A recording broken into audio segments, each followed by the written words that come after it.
आम स्मृतिलिपि साहित्य पत्रिका 1995 अगस्ट 15 तारिख रे जाजपुर जिलार कोरेई ब्लॉक रू प्रकाश पाइथिला। ताहा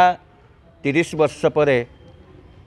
अधिक पेज रे प्रकाश पाई सारा ओडिशा नुहे सारा भारत वर्ष रे गोटे ओडिया साहित्य जगत रे गोटे चहल सृष्टि करछि एवं आमे जो लक्ष्य एवं आभिमुख्य को लेकिन पत्रिका प्रकाश करथिलु ताहा आज अनेक अंश रे फलप्रद मध्य होईछि एवं अनेक नवीन एवं तरुण लेखक लेखिका मानक आम स्थान दबा हूँ यार लक्ष्य एवं ग्रामांचल जो मैंने लेखालेखि करछंती सेमानकु आनी तांको लेखा को आम परिप्रकाश करवा आमर हूँ महान लक्ष्य। मुख्य अतिथि किए आज मुख्य अतिथि बर्तमान आपण मान पाखे अच्छा ओडिया भाषा विभाग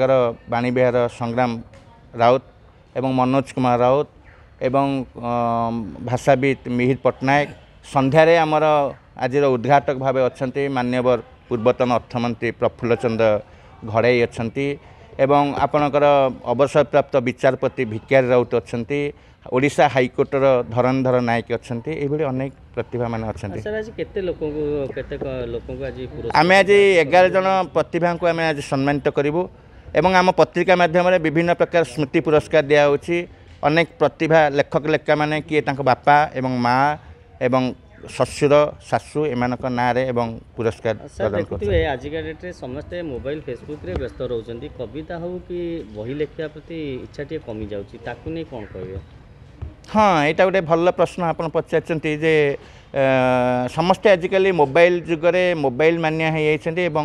साधारण भाव में कई लेखिकी ताकू कागज उतारिकी आणिकी पढ़ाई प्रस्तुत नुहति कि आम उद्यम आरंभ करूँ। आज जो कविता पाठोत्सव होने देखिए समस्ते को निर्देश दिखाई जे कागज लेखिकी आने अनेक लेखक लेखिका मैंने कागज लेखिकी आनी पाठ कर धारा जदि बजाय रहे निश्चित भाव में आगामी दिन में मोबाइल मानियार किसी कमिज। युवपीढ़ी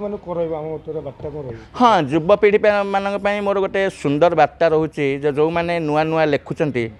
तांको आजिकल वरिष्ठ माने तांको चापरे चापी दौरान से लेखा को प्रोत्साहन दौना से आगू को आसवाई कौन बाट देखना कि आम देखापी नुआ धारा नुआ चिंता नहीं कि आम कार्यक्रम करूँ। आज जो कविता पाठोत्सव होती युव तरुण पीढ़ीर लेखक लेखिका मैंने अच्छा जो मैंने नुआ धरिकी कलम धरिया शिखी लेखा शिखी सहित वयस्क मैंने अच्छा आज कविता पाठोत्सव राजधानी एक मनोरम परिवेश सृष्टि कर।